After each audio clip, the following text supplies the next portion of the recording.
नमस्कार, जनता टीवी के इस खास कार्यक्रम में आपका बहुत बहुत स्वागत है। मैं हूं आपके साथ वरुण गोयल। जनता टीवी की वोट यात्रा हरियाणा के हर जिले में घूम रही है और घूमते घूमते हम आ पहुंचे हैं महेंद्रगढ़। महेंद्रगढ़ का अपना इतिहास है और यहाँ की अपनी अलग एक सियासत देखने को मिलती है। आपको बता दें, महेंद्रगढ़ में जो ये यहाँ की विधानसभा सीट है वो जरूर कांग्रेस के पास है, लेकिन अगल बगल की सीटों में भारतीय जनता पार्टी दिखाई देती है। तो इस बार क्या होगा महेंद्रगढ़ में, और लोकसभा चुनाव में जो नतीजे आए क्या वो यहाँ पर कुछ बदलेंगे, क्या तस्वीर बदलेगी? 2019 से 2024 के बीच में काफी पानी बह चुका है। मुद्दे क्या हैं, जनता क्या चाहती है, नेताओं ने क्या किया, यहाँ से जो मंत्री बने उन्होंने क्या किया, 2024 में नैया पार लगाना कितना मुश्किल है, महेंद्रगढ़ की जनता से जानेंगे। साथ ही साथ हमारे साथ 5 पार्टियों के प्रतिनिधि मौजूद हैं। एक बार जोरदार तालियां बजाकर स्वागत कीजिए। देवेंद्र यादव जी हैं, भारतीय जनता पार्टी का पक्ष रखेंगे। कृष्ण यादव जी हैं, कांग्रेस का पक्ष रखने के लिए। नवनीत ढिल्लो हैं, इंडियन नेशनल लोकदल से। इसके अलावा डॉक्टर मनीष यादव आम आदमी पार्टी से और डॉक्टर मनीष शर्मा जेजेपी से। सर, आपसे शुरुआत करता हूं, महेंद्रगढ़ में क्या बदला? मैं सबसे पहले तो जनता टीवी के दर्शकों का और आपका मैं धन्यवाद करना चाहूँगा कि मुझे यहाँ पर बोलने का अवसर, एक प्लेटफॉर्म आप लोगों ने दिया है, जिससे महेंद्रगढ़ के विभिन्न राजनीतिक संगठन के लोग भी मेरे सामने हैं। आपका बहुत बहुत धन्यवाद जी।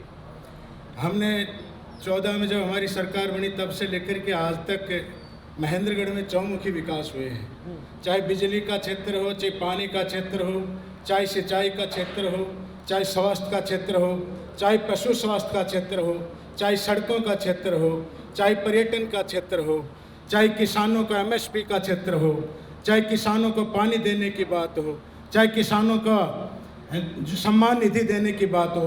और अभी हाल ही में ज़्यादा बारिश के कारण किसानों का नुकसान हुआ है, उसके 2-2 हज़ार पर एकड़ के हिसाब से किसानों के डाले हैं।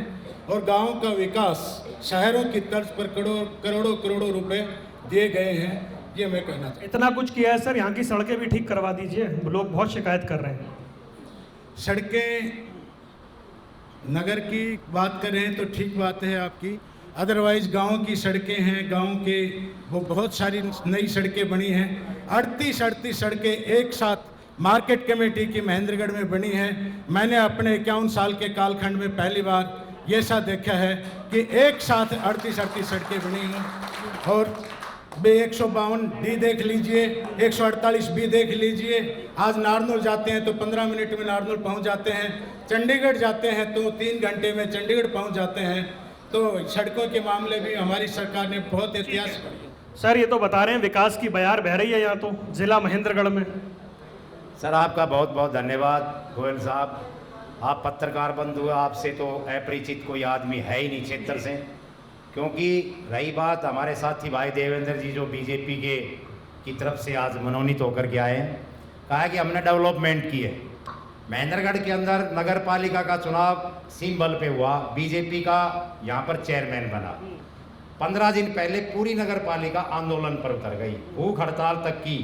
ऐसी क्या नौबत आ गई कि सेंटर के अंदर बीजेपी, प्रदेश के अंदर बीजेपी और पूरी नगर पालिका आंदोलन के ऊपर आ गई और उनकी एक मांग नहीं मानी गई। महेंद्रगढ़ की सड़कों की आप हालत देखिए, पाकिस्तान से भी बदतर हालात कर रखे हैं महेंद्रगढ़ क्षेत्र। ये भाई कहते हैं कि हमने किसानों ने कितने दिन आंदोलन किया? लगभग 1.5 साल, 750 किसान शहीद हुए उसमें। इन्होंने आतंकवादी, अलगाववादी, उग्रवादी, आंदोलनवादी, ये भाषा बीजेपी ने इस्तेमाल करा। अब रही बात पानी की, इन्होंने इनसे ये पूछिए कि कैनाल नहर जो जवाहरलाल नेहरू कैनाल बन कर के आई हमारे कांग्रेस के समय में आई, क्या इन्होंने कोई नई नहर बनाई? कहाँ से पानी ले आए? क्या सिर के ऊपर मटके रख करके पानी ले आए? ये कहते हैं हमने नदियों में पानी डाल दिया। अगर हमारी जवाहरलाल नेहरू कैनाल नहर नहीं बनती तो नदियों में पानी कहाँ से डालते? नहीं, पानी इन्होंने डाल दिया तो आपकी सरकार के समय 2004 से 14 में नहीं डाला था क्या? हमारे 2004 से 14 तक हमारे पास आता था पानी नहरों से पानी आता था, नहरों से पानी आता। सुनो, ये बातें तो इनकी कर, यही आदमी आपको मिलेंगे हर डिबेट में, यही आदमी मिलते हैं। लेकिन गोयल साहब, सच्चाई की बात यह है कि 5 साल इनके मंत्री रहे, 6 डिपार्टमेंट उनके पास थे। मैं देवेंद्र भाई से, इन भाइयों से एक बात कहना चाहता हूं, कोई सिंगल अचीवमेंट खड़े होकर के बता दें कि महेंद्रगढ़ के ठीक अंदर है, मैं पता करता हूँ। पानी कौन लेके आया ये बताइए। 2014 के बाद जब बीजेपी की सरकार आई थी और 2019 में जब हमारी गठबंधन में सरकार बनी थी बीजेपी के साथ, तो हमारी सरकार ने पूरे जिले के अंदर पानी की व्यवस्था की थी। पूरे जिले के अंदर जो सिंचाई के साधन थे, हमारी सरकार मतलब इस सरकार ने मिलके, हाँ, हमारी बीजेपी और जेजेपी की जो गठबंधन की सरकार थी 2019 से 2024 के बीच में जो आई थी, उस सरकार ने जिले के अंदर पानी की व्यवस्था की थी। उसी सरकार ने जिले के अंदर हमारे नेता दुष्यंत चौटाला जी ने पूरे जिले के अंदर 400 से 450 करोड़ रुपए का सड़कों का विकास करने का पैसा जिले को दिया है। ये पहली बार हुआ है। और हर विधानसभा क्षेत्र में दुष्यंत चौटाला जी ने 25-25 करोड़ रुपए गाँव की सड़कों को ठीक करने के लिए हमारी सरकार में चौधरी दुष्यंत सिंह चौटाला जी ने दिए हैं। ये भी एक उदाहरण के तौर पे है कि पहली बार इतना पैसा सड़कों के विकास के लिए आया है। ठीक है, ठीक है। पानी आया सर नहरों में या नहीं आया? पानी इस सरकार की कोई उपलब्धि नहीं है पानी आने में। मेरा गांव डेरोली जाट है, जहां सीमा से स्कैप चैनल है पानी का, वो जब से नहर बनी है तब से ही वो पानी वहां हमारे गांव से चल के यहाँ तक महेंद्रगढ़ से और महेंद्रगढ़ के आगे तक जाता है। इस पार्टी ने कोई पानी नहीं लाया है। जो पानी आता था वो पहले से आता था। दूसरी बात, देवेंद्र जी ने कही एमएसपी दे दी। एमएसपी कब दे दी भाई देवेंद्र जी? भाई साहब आप बताइए। एमएसपी तो सेंट्रल गवर्नमेंट का, तो कह रहे हैं 24 फसलों पे दे रहे हैं। नहीं तो कहाँ दे दी? किसको दे दी है आपके पास कोई इसका प्रूफ कि एमएसपी दे दी? एमएसपी दे दी, सरकार पास करेगी कानून। किसान 13 महीने बैठे थे, 700 किसानों ने अपनी बलि दी। उसके बाद सरकार ने माफ़ी मांगी, कानून वापस लिए, ना एमएसपी दी और किसानों को बरगला के दे दिए कि हम आपको एमएसपी देंगे, फसलों पर और फायदा देंगे। कोई फायदा नहीं हुआ इसका, कोई फायदा नहीं हुआ। चलिए एक बार आम आदमी पार्टी को शामिल करते हैं, फिर पब्लिक के बीच में चलेंगे। हाँ जी, आम आदमी पार्टी का क्या ब्योत है ये बताइए चुनाव में। देखिए, जिस तरह से पिछले 45 साल में महेंद्रगढ़ के जो हालत है, जिस तरह से अभी हमारे प्रधान जी ने और उसके बाद कांग्रेस से हमारे प्रवक्ता साथी ने बताया कि अपने अपने समय पे हम लोगों ने काम किया है, लेकिन ये जनता पूरी की पूरी महेंद्रगढ़ की यहाँ बैठी है। 45 साल के अंदर महेंद्रगढ़ के अनेक ऐसे मुद्दे हैं जो ये आज तक पूरे नहीं कर पाए जनता की। जो 45 साल में किसने नहीं किए? दोनों ही पार्टियों ने, चाहे कांग्रेस का राज राव, हमारे दो ही प्रतिनिधि रहे हैं। इनके लिए तो वोट मांग रहे थे आप 2 महीने पहले। बिल्कुल, उस समय देश की बात थी। तानाशाही को लगाम लगाने के लिए इंडिया गठबंधन के हम साथी थे और उसमें लगभग हम लोग कामयाब भी हुए। आज हम एक अंकुश वाली सरकार के सामने खड़े हैं, उस वक्त वो सरकार निरंकुश थी। अब ये बुरे हो गए क्या 2 महीने बाद? बिल्कुल, वो देश की बात थी, इनके बुरे या अच्छे की बात नहीं है, देश को तानाशाही से बचाने की बात थी। आज महेंद्रगढ़ की बात करें, 45 साल से महेंद्रगढ़, एक तो हमारे बहुत बड़ी मांग है जो जिला मुख्यालय की मांग, उसको लेकर आज तक संघर्ष कर रहा है कांग्रेस के साथी भी, भारतीय जनता पार्टी के नेता भी, दोनों के दोनों हमारे समय समय पर वादा करते रहे। बड़ा इंपॉर्टेंट सवाल है। मैं नहीं, 2011 के अंदर आईएमटी की घोषणा की गई थी, आज 2024 के अंदर है। ये दोनों नेताओं का रिपोर्ट कार्ड है। यहाँ पर मेडिकल कॉलेज, जिस तरह से सेंट्रल यूनिवर्सिटी में 2011 में बात कही गई थी, आज 2024 में खड़े हैं, ये दोनों का रिपोर्ट कार्ड है। यहाँ की सड़कों की हालत, ये दोनों का रिपोर्ट कार्ड है। यहाँ पर खेल स्टेडियम की मांग अरसों से अभी तक लंबित है, ये दोनों नेताओं का हमारा रिपोर्ट कार्ड है। ठीक है, 1 मिनट भाई साहब, जिला मुख्यालय इतना बड़ा मुद्दा कैसे बना हुआ है? क्यों नहीं सुलझा पा रहे? आप तो बड़ी बड़ी चीजें ठीक कर देते हैं। बिल्कुल सही बात है जी, जिला मुख्यालय की महेंद्रगढ़ की बड़ी मांग है और हम अब की बार ये जिला मुख्यालय अपने दोनों जिले अलग अलग बनवा करके कोशिश करेंगे। अभी भी कोशिश ही करेंगे? अब बोलिए, बनवा देंगे। हाँ, बनवाएंगे, तब बनवाएंगे जिले को, बनवाएंगे। 10 साल बाद भी आप इतने सारे लोगों के सामने कह रहे हैं हम कोशिश करेंगे। नहीं, बनवाएंगे, बनवाएंगे, पक्का बनवाएंगे। क्या देरी हो गई? पक्का बनवाएंगे, अब की बार हर हाल में बनवाएंगे। हर हाल में बनवाएंगे? ये हर हाल में तो जब बनवाएंगे जब ये आएंगे, ये खुद बंटाधार हो रहे हैं। आप बनवाएंगे? हम बनवाएंगे। देखो, जब एक बिल्डिंग बनाने से पहले उसका स्ट्रक्चर ढांचा खड़ा किया जाता है। हमने कनीना को सब डिवीजन बनाया, ब्लॉक बनाए, तहसील बनाए। अब जब ये पूरा मटेरियल तैयार हो गया बन करके, सारी चीजें बन गई, अब महेंद्रगढ़ को अलग हमारा हेडक्वार्टर होगा, नारनौल को हम नया जिला बनाएंगे। आज हमारी कार्यकर्ता मीटिंग थी और मान्यवर राव दान सिंह जी ने सबसे पहली प्राथमिकता के ऊपर इस प्रश्न को टेकअप किया है आंदोलन करने की भाइयों को कोई जरूरत नहीं। विधायक तो आप ही के थे ना।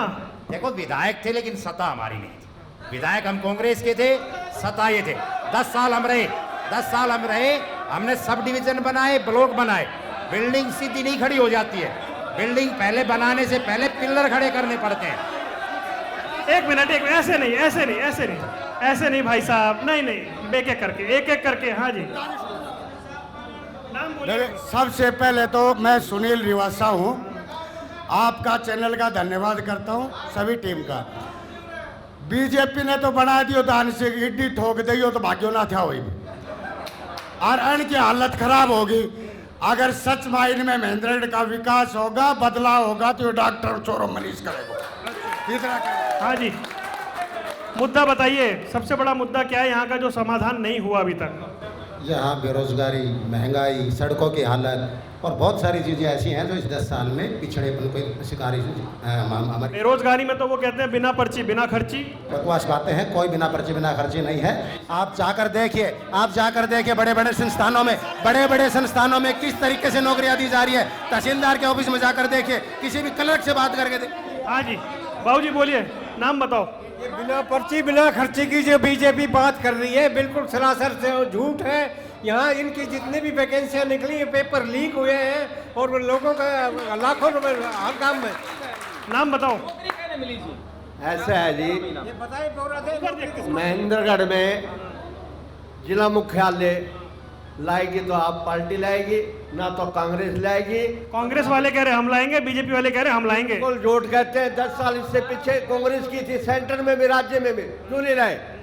लानी तो जब लानी थी। अब ये झूठे वादे करते हैं लोगों को पागल बनाने। एक मिनट, ये ठीक है, एक मिनट, आता हूँ। हाँ जी, भरोसा कैसे दिलाएंगे? एक एक करके आता हूँ। भरोसा दिलाइए कि बनेगा। निश्चित रूप से बनेगा, मैं गारंटी देता हूँ। इससे पहले भी काम हुए हैं, जैसे नहरों का क्षेत्र की बात हुई थी सर, इसमें कब नहर बनी थी तब से लेकर के आज तक वही मोटरें थी। एक दिन वो मोटरें नहीं चली। भारतीय जनता पार्टी की सरकार आई, 143 करोड़ रुपए इन मोटरों को और पंपों को चेंज किया, तब जाकर के आखिरी छोर के ऊपर पानी गया है। तब जाकर के दोहा नदी में पानी। अरे कनाल तो हमने बनाई तो कांग्रेस के राज में बनाई थी, चौधरी बंसीलाल जी ने बनाई थी। चौधरी बंसीलाल जी का इन्होंने क्या राज हाल किया था। फिर हमने उनको मुख्यमंत्री विकास पार्टी के साथ, भारतीय जनता पार्टी के साथ मिलकर के बनाया था। ठीक है, हाँ जी, भरोसा। फिर बंसीलाल जी का इन्होंने क्या हाल किया? इन्होंने रातों रात सरकार पाड़ी और बंसीलाल जी लास्ट सैया के ऊपर इन्होंने ही सुलाया। ये जिनकी तारीफ कर रहे हैं भाई गोयल साहब, उनकी विरासत तो गई बीजेपी में। डिस्ट्रिक्ट को हम बनाएंगे, एक ही तो गई है। रणवीर सिंह महेंद्रा, अनिरुद्ध जी, वो भी हमारे साथ हैं, वो कांग्रेस में नहीं है। अच्छा, अभी वो पीछे वाले कह रहे थे कि 10 साल में तो आपने राज किया, आपने क्यों नहीं बना दिया? देखिए सर, 10 साल में हमने राज किया। एक मैंने उदाहरण दिया है, बिल्डिंग बनाने से पहले उसके पिलर खड़े किए हमने, और अब हमारी सत्ता आएगी। आज हम गारंटी के साथ कहते हैं, डॉक्टर साहब तो अभी बच्चे हैं, इनको वो डॉक्टर बन गए, आप कह रहे बच्चे हैं? बच्चे राजनीति में बच्चे हैं, राजनीतिक रूप से बच्चे हैं, इतनी नॉलेज नहीं है। आज हम आपके बीच में कहते हैं कि महेंद्रगढ़ को जिला हमारा है और हेडक्वार्टर भी हम ही लेकर के आएंगे। हाँ जी, डॉक्टर साहब एक मिनट। नहीं, अरे भाई राजनीति में नहीं, ऐसे नहीं। अरे नहीं, अरे आप बैठिए प्लीज, आप बैठाइए। जी, कोई नहीं, बैठ गए हैं। देखिए, दोनों ही नेताओं की ये बौखलाहट है। 45 साल राज करने के बाद महेंद्रगढ़ की हालत तो आप भी देख रहे हैं, ये सारी की सारी जनता भी देख रही है। यहाँ पे जिस तरह की हालत सड़कों की है, सरकारी अस्पताल की है, यहाँ पर जिस तरह की हालत सरकारी स्कूलों की है, ये सब का सब जनता के सामने है। 5 साल तक जनता, कहीं भी आप माइक लगा दो, एक ही बात कहती है, महेंद्रगढ़ में जब तक विकास नहीं हो सकता जब तक ये दोनों नेता नहीं हटेंगे। ये सच्चाई है। अगर इन पार्टियों को फिर भी कोई रास्ता खोलना है तो टिकट तो बदलनी पड़ेगी कम से अच्छा ठीक है, एक मिनट, हाँ जवाब दीजिएगा, पहले हुआ। भाई मनीष जी ने अस्पताल के बारे में बताया, तो मैं आपको बताना चाहता हूँ 35 करोड़ रुपए की लागत से यहाँ पर सिविल हॉस्पिटल 100 बेड का बनकर के तैयार हो गया है। साथ ही ट्रामा सेंटर, साथ ही ऑक्सीजन का प्लांट यहाँ पर 2.5 करोड़ में तैयार हो गया है, और साथ में यहाँ पर एक किचन बन रही है। जो मरीज को फ्री में खाना देगी, उसका अटेंडेंट को 10 रुपए में खाना देगी, और यहाँ पर बन करके बिल्डिंग तैयार हो गई है। हाँ जी, बिल्डिंग तैयार हो गई है। देखिए, आप तो साथ ही चले थे ना इनके, आपने भी तो काम करवाया था। देखिए, हम 4.5 साल सत्ता में इनके साथ थे, इनके भागीदार थे, लेकिन हम सत्ता में भागीदार थे, सत्ता हमारी नहीं थी। 4.5 साल के दौरान जो वादे हमारी पार्टी ने अपने घोषणा पत्र में किए थे, उनमें से 90% वादे हमने हमारी पार्टी के पूरे करवाने का काम किया सत्ता में रहते हुए, चाहे वो 50% आरक्षण, भागीदार रहते हुए। हम सत्ता के मालिक नहीं थे, हम सत्ता के छोटे भागीदार थे। जिस दिन हम 46 सीटों के साथ हरियाणा प्रदेश की सत्ता में आएंगे, उस दिन हम हरियाणा प्रदेश की दिशा और दशा को बदल देंगे। एक मिनट, आप 46 के साथ आइए, लेकिन जो 10 आपके साथ जीत के आए हैं वो तो साथ रखिए। सारे चले गए वो तो। देखो, वो आप ये बात कह सकते हैं कि सारे चले गए, क्योंकि जो सत्ता की मलाई के भूखे थे वो चले गए। इस बारे में जब मलाई बट रही थी क्या वहां पे? नहीं, सत्ता के लोभ के लालच के लिए, सत्ता का लोभ होता है, और इसके लिए जो हमारे नेता चौधरी दुष्यंत जी चौटाला एक बात कहते हैं, और वो हमारे चौटाला साहब ने भी जब संपत सिंह जी ने जब पार्टी छोड़ी थी और दूसरी पार्टी में गए थे, तो चौटाला साहब ने कहा था कि ये छोटे से एक लालच के लिए असली चेहरे पे नकली चेहरे पहचाने गए, अच्छा हुआ कुछ नकली चेहरे पहचाने गए। तो इसी तरीके से मैं आपको कहता हूं कि जो लोग सत्ता के लालच में हमारे साथ आए थे और हमें छोड़ के चले गए, वो कभी संगठन के व्यक्ति नहीं थे।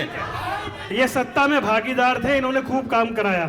सत्ता में भागीदार थे, काम कराया भ्रष्टाचार का। भ्रष्टाचार में रजिस्ट्री घोटाला किया, शराब घोटाला किया, मनीष जी आपको पता है। ये इन्होंने विकास किया। दोनों पार्टियां अब भी 10 साल कांग्रेस होगी, 10 साल इनकी मिलीजुली होगी। ये धरातल पे कोई काम नहीं करते, झूठ बोलते हैं। बेरोजगारी है, रोजगार की कोई बात नहीं करते। 2014 में इलेक्शन मैनिफेस्टो में जब इन्होंने किया था कि हम हर साल 2 करोड़ लोग बेरोजगार युवाओं को नौकरी देंगे, लोकसभा में माना था कि हमने 84 लाख नौकरी दी है। 10 साल में 20 करोड़ की बनती है, तो केवल 84 लाख इन्होंने रोजगार दिया है। अब ओलंपिक खेल को देखो आप, हमेशा से भारत ने ओलंपिक खेल में अच्छा प्रदर्शन किया था। ये प्रदर्शन इस साल बहुत फीका रहा। क्यों रहा? सरकार की नीतियों की वजह से रहा। खिलाड़ी थे वो धरने पर बैठे थे, वो प्रैक्टिस नहीं कर पाए, उनको केस में उलझा के रख दिया। दूसरी बात, हर एक आदमी परेशान है प्रॉपर्टी आईडी से। बुढ़ापा पेंशन चौधरी देवीलाल ने जब शुरू करी थी बुढ़ापा पेंशन। आप ये बताइए मुझे, जब इतनी सारी पार्टियां खड़ी हैं और बात हो रही है BJP Congress, Congress BJP, BJP Congress, INLD और आपका गठबंधन बीएसपी, इस बार क्या करेगा महेंद्रगढ़ में? महेंद्रगढ़ में आईएनएलडी और बीएसपी दोनों ही धरातल की पार्टियां हैं, गरीब मजदूर किसान की पार्टियां हैं। इन्होंने हमेशा से दबे कुचले लोगों को ऊपर उठाया है। लोकसभा चुनाव में आया था तब भी कहा था हम कमाल करेंगे, कुछ नहीं हुआ भाई साहब। नहीं, लोकसभा में तो दूसरी परिस्थितियां थी, मोदी के पक्ष और मोदी के विपक्ष का वोट था। ये 2 जगह। इस बार परिस्थितियां अलग हैं। Indian national Lokdal, Bahujan Samaj party दोनों ही बहुत अच्छा प्रदर्शन करेंगी। बहुत गठबंधन इन्होंने भी किया है। गठबंधन इन्होंने किया है, इन्होंने तो पहले भी किया था बीजेपी के साथ। गठबंधन करके क्या करते हैं? घोटाला करते हैं। चलिए ठीक है, एक बार पब्लिक के बीच चलते हैं, फिर आता हूँ। हाँ जी, कौन? हाँ बोलिए।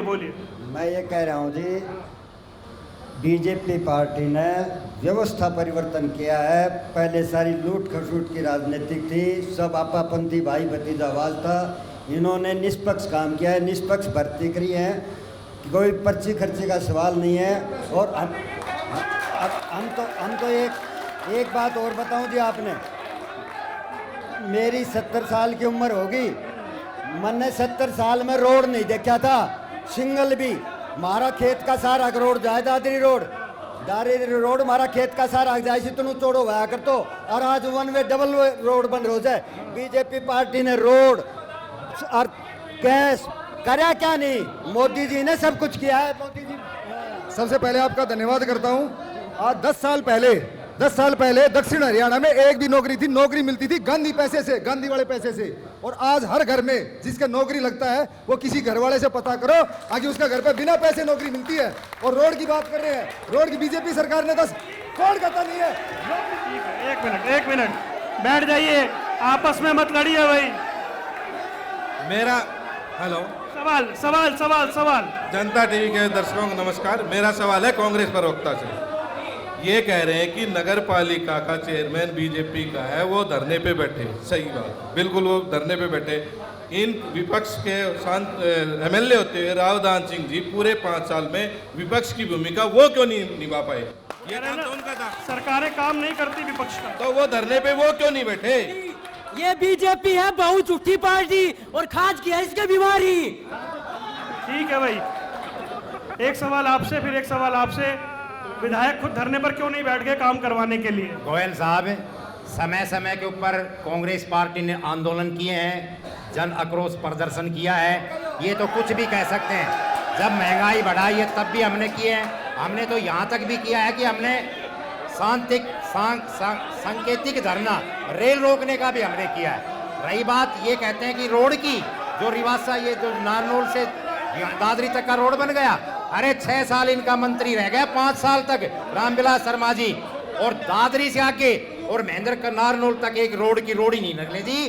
रावदान सिंह जी ने बार बार विधानसभा के अंदर प्रश्न उठा करके और तब जा करके वो रोड बना है, और वो भी एनएच में से उसको कन्वर्ट करके स्टेट हाईवे रोड बना दिया। मुझे एक बात बताओ, मैं जब पूरे हरियाणा में घूमता हूँ ना, 1 मिनट भाई साहब, जब मैं हरियाणा में घूमता हूँ तो लोग कहते हैं रोहतक तक तो अच्छी सड़कें थी, रोहतक से निकलो तो सड़क छोटी हो जाती थी, ऐसा इधर भी था क्या?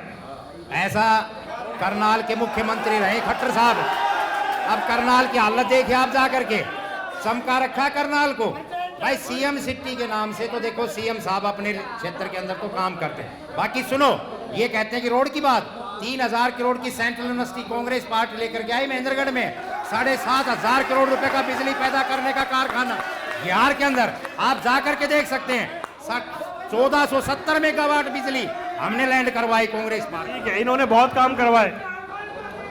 ये बिल्कुल झूठ बोल रहे हैं। जहाँ तक सेंट्रल यूनिवर्सिटी का बात है, यहाँ पर भी लोगों ने पंचायतें करी थी, संघर्ष समिति बनी थी, तब जाकर के बात हुई थी। इससे पहले पॉलिसी ये थी, उस समय के तत्कालीन 2 जिले अति पिछड़े जिले थे, महेंद्रगढ़ और सिरसा, और उनमें भी ये थी जिस जिले में यूनिवर्सिटी नहीं है उस जिले में बनवाई जाएगी, और राव इंद्रजीत सिंह ने इस यूनिवर्सिटी बनवाने में उनका योगदान था। ठीक है जी, 1 मिनट, नहीं रुके रुके रुके रुके रुके, हाँ जी बाबूजी बोलिए। 1 मिनट भैया, 1 मिनट, आऊंगा, भरोसा करिए आऊंगा।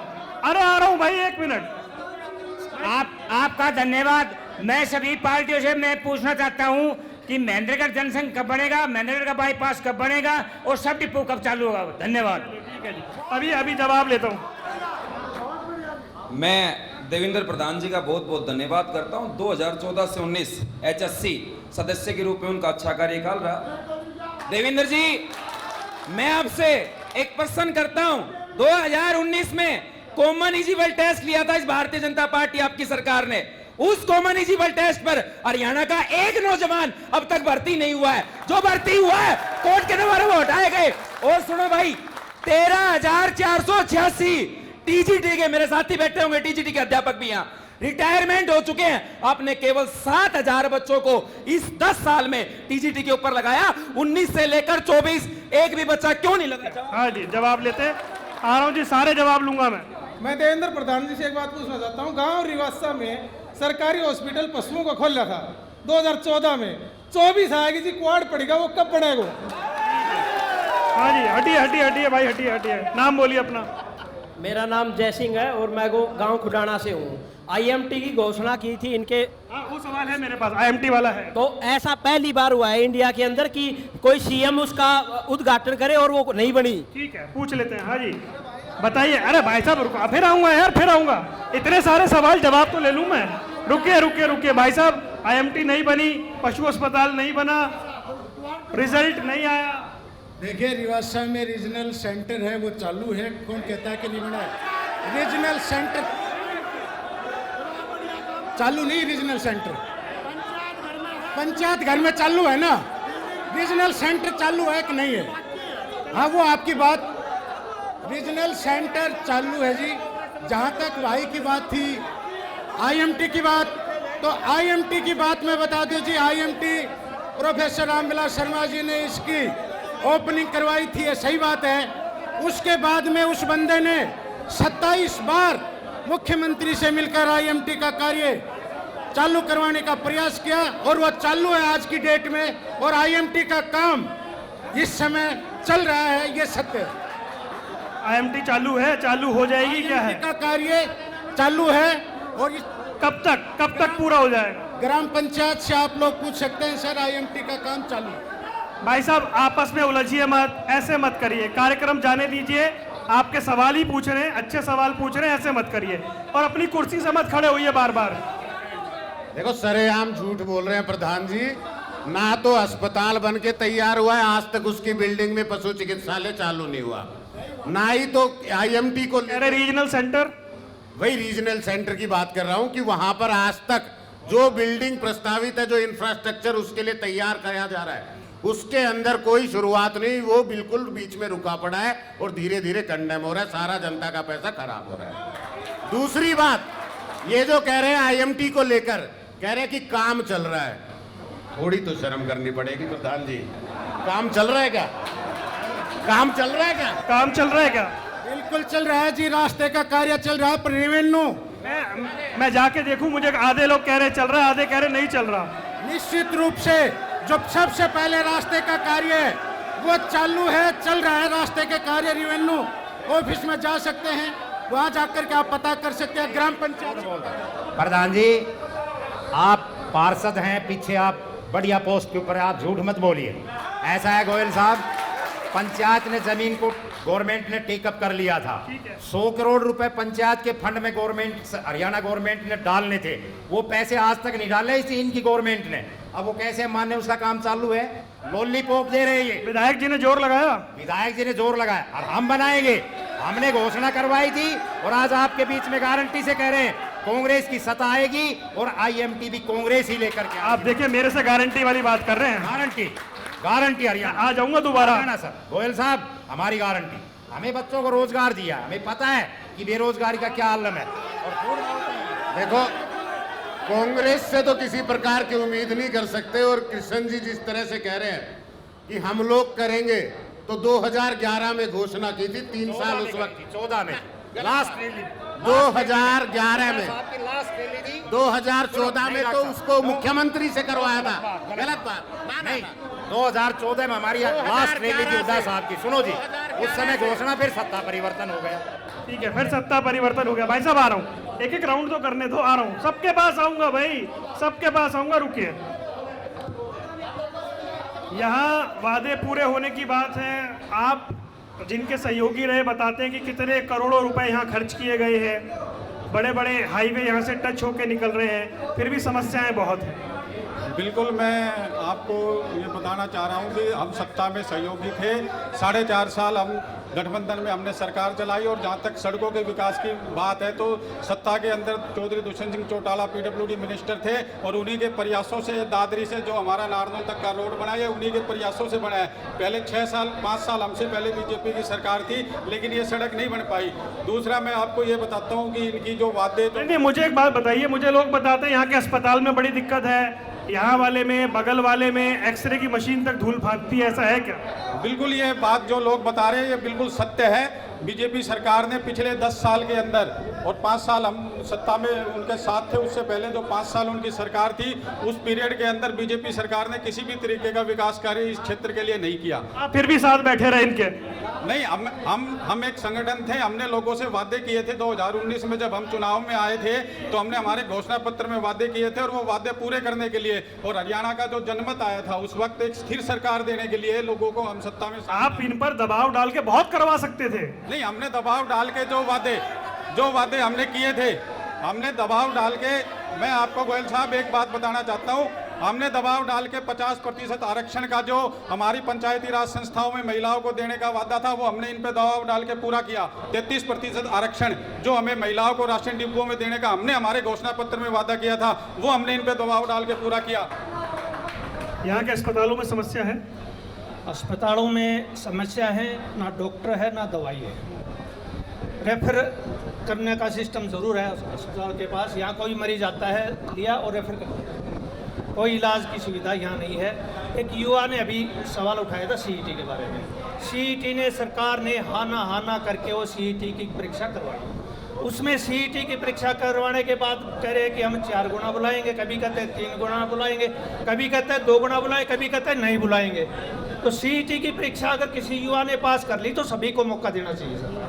अब रोजगार कहाँ से मिलेगा जब सीईटी पास कर ली, युवाओं को मौका नहीं दे रहे तो युवाओं को रोजगार कहाँ से मिलेगा? ठीक है, ठीक है, ठीक है, 1 मिनट भाई पीछे, हाँ आओ जी, खड़े हो जाओ, बोलो नाम बोलना भाई साहब। मेरा नाम है कैलाश चंद, रिटायर्ड प्रिंसिपल जी। मैं भाई देवेंद्र से एक सवाल पूछना चाहता हूँ। बीजेपी वालों से। हाँ जी, कांग्रेस के राज में सेंट्रल यूनिवर्सिटी बनी, यहाँ महेंद्रगढ़ में एक मेडिकल कॉलेज प्रस्तावित था, वो मेडिकल कॉलेज इनकी डबल इंजन की सरकार रही, महेंद्रगढ़ में क्यों नहीं बन पाया? इसका जवाब दें आप। बोलो जी।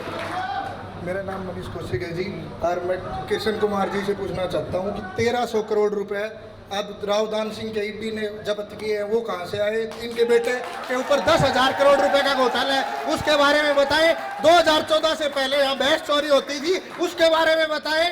और यहाँ पे लैंड माफिया के नाम से प्रसिद्ध है, उनके बारे में 2 सवाल है जी, 2 सवाल है। एक सवाल आपसे है, एक सवाल आपसे है। पहला सवाल आपसे है सर, वो मेडिकल कॉलेज प्रस्तावित था, कहाँ चला गया? देखिए जी, वो बात थी में जो मेडिकल कॉलेज जिले में एक बनेगा, वो बनेगा कोरियावास में बन करके तैयार होगा। जहाँ तक महेंद्रगढ़ में सब जिले में एक आ गया। हाँ, एक आ गया। जहाँ तक सर महेंद्रगढ़ की बात है, पहले 25 बेड का हॉस्पिटल था। मैं मेरे गुरुजी को इनको बताना चाहता हूँ, आज वो 100 बेड का हॉस्पिटल चल रहा है।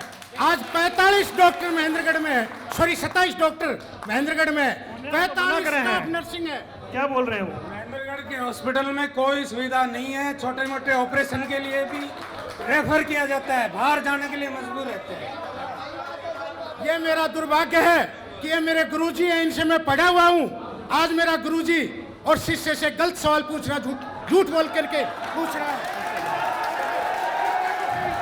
एक मिनट मैं 1 मिनट। अरे ओपीडी है सर, 1,64,000 1 साल की है, इससे पहले 44,000 थी, इससे पहले 44,000 थी। ये मेरे गुरुजी की। ठीक है, रुक जाइए। महेंद्रगढ़ में 1 मिनट भाई साहब, महेंद्रगढ़ में ईडी पहुंच गई, इसका चुनाव में कोई असर पड़ेगा? देखिए सर, ऐसा है कि न तो हम ईडी है न ये भाई सीबीआई है। रही बात, न हम दान सिंह हैं न हम राव अक्षत सिंह हैं। मैं तो कांग्रेस पार्टी का प्रवक्ता हूं। मैं ये बता सकता हूं कि हमें 10 साल में जो मौका मिला, हमने क्या अचीवमेंट यहाँ पर स्थापित करवाई, आगे हमारा विजन क्या है। मैं तो वहाँ गया ही नहीं। मैंने ये बोला कि ये तो सीबीआई है ना ईडी की एंट्री हुई है, कोई असर पड़ेगा क्या? ना अक्षत सिंह, मैं केवल कांग्रेस पार्टी का प्रदेश प्रवक्ता हूं। पीछे हमने 10 साल क्या किया, उनके ऊपर प्रकाश डाल सकता हूं, आगे हमारा विजन क्या है। इस विषय पे बात नहीं होनी चाहिए? नहीं, बिल्कुल बात होनी चाहिए। और दोनों ही हमारे नेता इस वक्त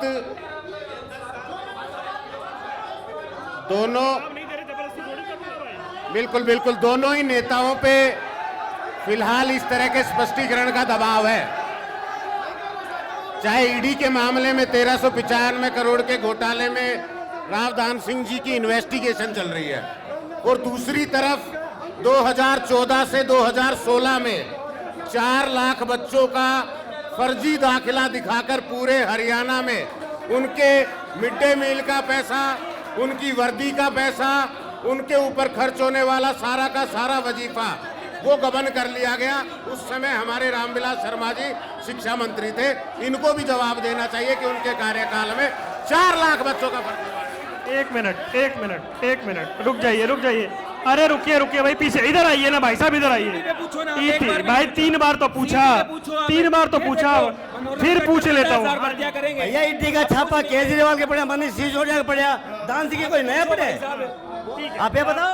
रोजगार के बारे में किसी को मार सकता है, बीजेपी वाले हैं तो सब रोजगार के बारे में रोजगार की बात करो, ये देखो रोजगार की बात करो, विकास की बात करो। राव दान सिंह 10 साल पहले था, उसने यहाँ उसके काम हटा दो। मैं रोजगार मनीष सिसोदिया के पड़ा, केजरीवाल के पड़ा, सब कुछ हुआ क्या अभी तक? रोजगार कर पाए क्या? बैठिए, ऐसे नहीं, बैठिए, बैठ जाइए भाई, बैठ जाइए प्लीज। ऐसे नहीं। नहीं, अरे मैं किसका पक्ष लूंगा, मुझे क्या सुना है। रुक जाइए, बैठ जाइए भाई। एक मिनट डॉक्टर साहब प्लीज बैठ जाइए।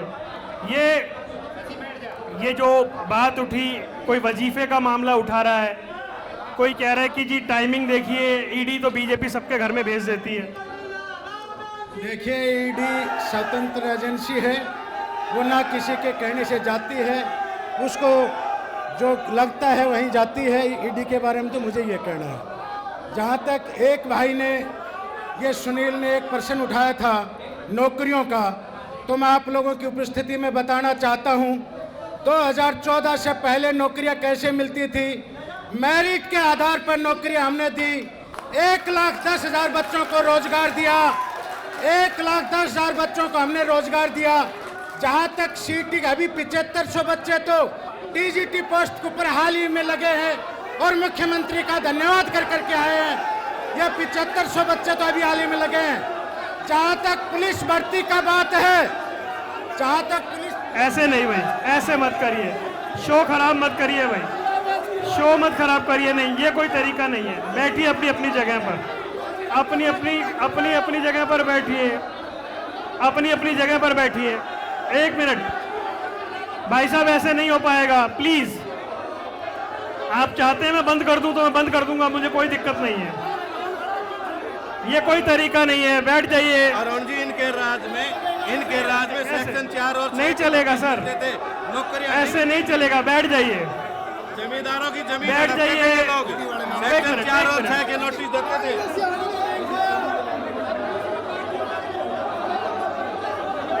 नहीं, मुझे ऐसे प्रोग्राम की उम्मीद नहीं थी भाई साहब। कांग्रेस के राज में बैठ जाइए प्लीज, बैठ जाइए। आप कहेंगे तो मैं खत्म कर देता हूं, मुझे कोई दिक्कत नहीं है। अगर ऐसे ही चाह रहे तो मैं खत्म कर देता हूं प्रोग्राम। भाई साहब बैठवाइए, आप ही बैठवाइए। भाई बैठ जाएं, जितने कांग्रेसी साथी हैं भाई सारे बैठ जाएं। मेरा निवेदन है बैठ जाएं, और भाई बीजेपी वाले साथी बैठ जाएं। देखिए, जनता जनार्दन जिसको चुनती है सभी जो बीजेपी के कार्यकर्ता हैं वो सभी बैठ जाएं प्लीज। सभी भाई बैठ जाओ।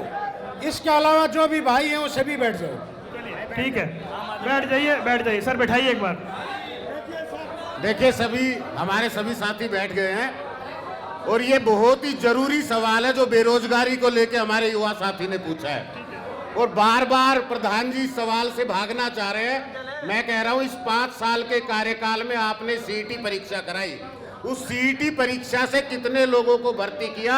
बार बार आपने पेपर में, हाई कोर्ट के चक्कर में इनको उलझा के रखा, कभी बोनस मार्क्स के चक्कर में। उसका जवाब दीजिए। सीधा सवाल सीधा जवाब दीजिए। हाई कोर्ट में जी कांग्रेसियों ने उलझा करके रखे हैं, और अभी हरियाणा पुलिस की भर्ती हो रही थी, उसको हाल ही में इन कांग्रेस के वकीलों ने, इन्होंने मैनेज कर करके उस पर स्टे ले रही है। अभी हमारी मंशा यह थी कि जो हरियाणा पुलिस की हाल ही की भर्ती है, 6000 बच्चों की भर्ती है, वो पूर्ण हो, और इसी समय होनी थी, इन कांग्रेसों ने रुकवाई है। ये सभी लोग भाई सुनो एक मिनट। देखिए जी, सच्चाई की बात तो ये है, एक मिनट बेटा, अरे एक मिनट ठहर। सच्चाई की बात तो ये है कि जो इनके अलायंस की गठबंधन की सरकार चल रही थी, दुष्यंत चौटाला जी इनसे 50% कोटा मांगता था, खट्टर साहब देते नहीं थे। हर भर्ती को पेपर लीक हो गया, कैंसिल करके भर्ती को अवॉइड कर देते।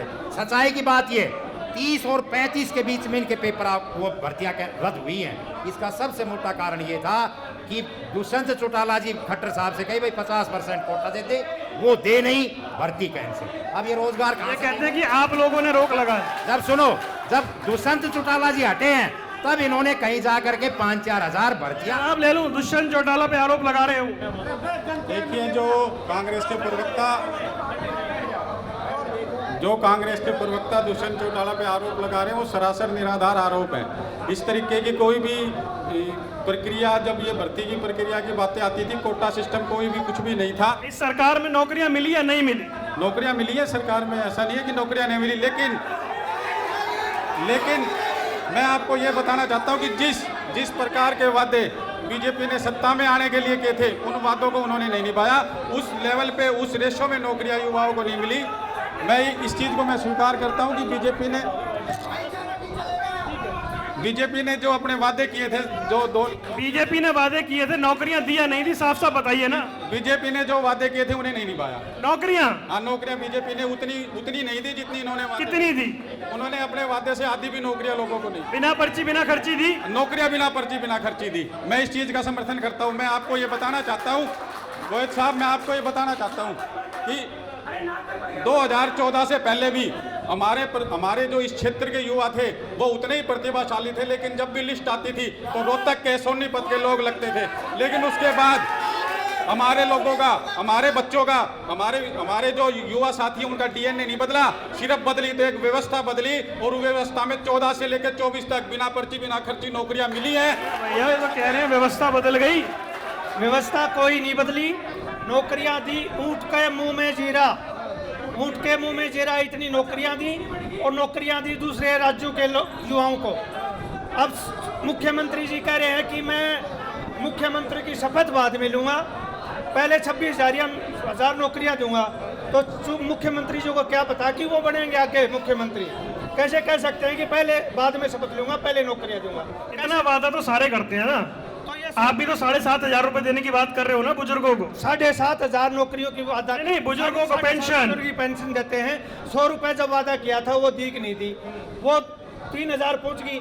जेजेपी ने 5100 रुपए करी थी, वही क्या 5100 रुपए, तो हमने पहले 100 रुपए का वादा किया था, उसको निभाया। अच्छा, उनको पता नहीं हुई तो आपको पता नहीं होनी तो 7,500 बोल दो। अब ये 7,500 रुपए देंगे बेरोजगार युवाओं को, 21,000 बेरोजगारी भत्ता भी देंगे हर एक युवा को। सरकारी 21,000 रुपए हर युवा को बेरोजगारी भत्ता वो शुरू करी थी इंडियन नेशनल लोकदल ने। 21,000 रुपए देंगे वो।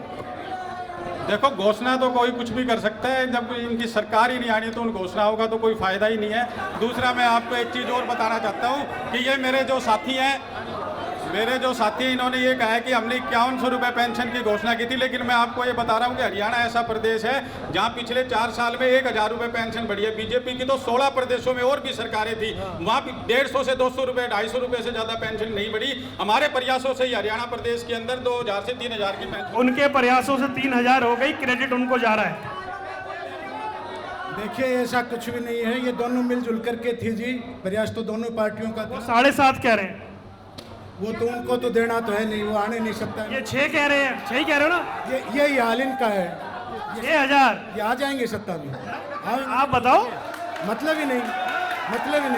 ये तो देने वाला सोचता है ना, उसको कल देने भी है, इनको देने कोई है, ये तो कुछ भी कह देंगे। आपने कौन सा देने? ऐसा भाई सुनो, ऐसा है गोयल साहब, इन तीनों की तो दुकानें हो गई बंद है, और 6,000 रुपये हम देंगे। सरकार कांग्रेस की हमारी आ रही है अब की बार हरियाणा में, और गारंटी के साथ 110% आ रही है। देवेंद्र प्रधान जी कह रहे हैं इनको आना नहीं है, इनकी तो हो गई तीनों की दुकानें बंद, क्योंकि उनका परिवार पाट गया, इनका गठबंधन पाट गया। आप हिमाचल में भी कह रहे थे 1,500 रुपए देंगे औरतों को। हिमाचल में अभी आए हैं हम, और हिमाचल में 2.25 साल हो गए। 1,500 का वादा किया है, 1,500 रुपये हम देंगे। और 6,000 रुपये हरियाणा में वादा कर रहे हैं। भाई, एक दिन का पीला 200 का नोट कांग्रेस पार्टी देगी पर डे एक बुजुर्ग। हाँ जी, आप कितने दे रहे हैं?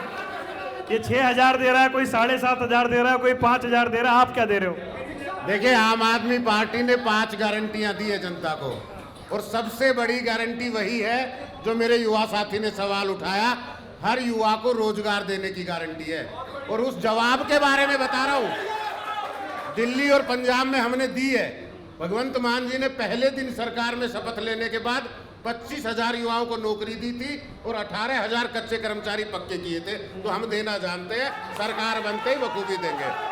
और ये जो कह रहे हैं बार बार कि हमने बिना पर्ची के नौकरी दी है, पिछले 5 साल में सारी कॉन्ट्रैक्ट नौकरी दी, सारी पर्ची के आधार पे दी। अगर मानते नहीं तो तालियों की गड़गड़ाहट सुन लेना।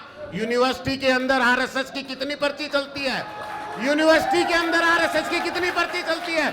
एक भी आदमी अगर आरएसएस की पर्ची के बगैर। चलिए, अच्छा, 4 विधानसभा सीटें हैं यहाँ पर, एक बीजेपी, एक कांग्रेस के पास, 3 बीजेपी के पास। इस बार क्या होगा?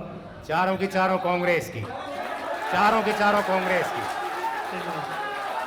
चारों की चारों कांग्रेस की बगल। थोड़ी बहुत राहत दे दो पड़ोसियों को। कोई राहत नहीं, राहत थोड़ा कंसेशन 10 साल दे दी, 10 साल कोई कंसेशन नहीं।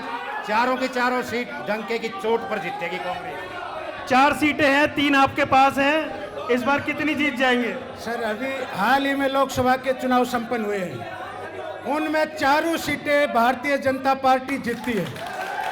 और मजेदार बात यह है कि लोकसभा में कांग्रेस का प्रत्याशी यहाँ से मौजूदा विधायक राव दान सिंह थे, उसके बावजूद भी यहाँ से भारतीय जनता पार्टी 5000 से अधिक वोटों से जीतती है। इस बात का प्रमाण है कि आने वाले इस विधानसभा के चुनाव में चारों सीटें बीजेपी जीतेगी। हाँ जी, 4 सीटें हैं, जेजेपी क्या उम्मीद करे 4 में से कितनी? जेजेपी और आजाद समाज पार्टी का गठबंधन चारों की चारों विधानसभा सीटें बड़े मजबूती से चारों की चार नहीं लड़ोगे तो एक बताओ ना, जीतोगे कितनी? चारों की चारों सीटें जीतेंगे। जो राष्ट्रीय पार्टियां जो आज आपके सामने वादे कर रही हैं, 10 साल लोगों ने इनको देख लिया, 10 साल लोगों ने इनको देख लिया। उसके बाद क्षेत्रीय पार्टियां जो होती है, क्षेत्र के मुद्दे वही उठाती है। थोड़ा सा डिस्काउंट दे दो, सारी जीत जाओगे। नहीं, डिस्काउंट का यहाँ कोई खाना नहीं है हमारे पास। हम चारों की चारों सीटें बड़ी ठीक ठीक लगा लो, चारों की चारों सीटें जीतेंगे। हाँ जी भाई साहब, INLD BSP INLD BSP समझो 4 में से 2, 4 में से चारों की चारों सीटें जीतेंगे। महेंद्रगढ़ से सुरेंद्र कौशिक जीतेंगे, अटेली से ठाकुर रतनलाल जीतेंगे। हमारी 2 थोड़ा ठीक ठीक लगा लो। हमारी 2 सीटें डिक्लेयर हो चुकी हैं। दोनों आप बता दो कि दोनों जीत रहे हैं कि नहीं जीत रहे। थोड़ा सा डिस्काउंट दे दो पड़ोसियों को। नहीं, डिस्काउंट 10 साल ये रह लिए, 5 साल ये रह लिए, 10 साल वो रहे। चलो थोड़ी सी छूट की भाई, 4 में से 2 पे मुकाबला है। मौका इनको नहीं मिलेगा। चारों जीतोगे? चारों जीतेंगे। चलिए जी, सबने कह दिया चारों जीतेंगे, तो 4 में से तय कौन करेगा ये जनता बताएगी। कुल मिलाकर के हम थे जिला महेंद्रगढ़ में, किसी और जिले में पहुंचेंगे तो बात करेंगे और समझेंगे वहां की सियासत क्या कुछ कह रही है। जनता टीवी की वोट यात्रा जारी है। 5 तारीख को वोट डालने जरूर जाइएगा, उसके बाद शिकायत कीजिएगा। 5 तारीख को मतदान करना मत भूलिएगा, वो आपका अधिकार है, आपका हक है, उससे पीछे मत हटिएगा। वोट डालिए। जनता टीवी की वोट यात्रा लगातार जारी है। दीजिए इजाजत, नमस्कार।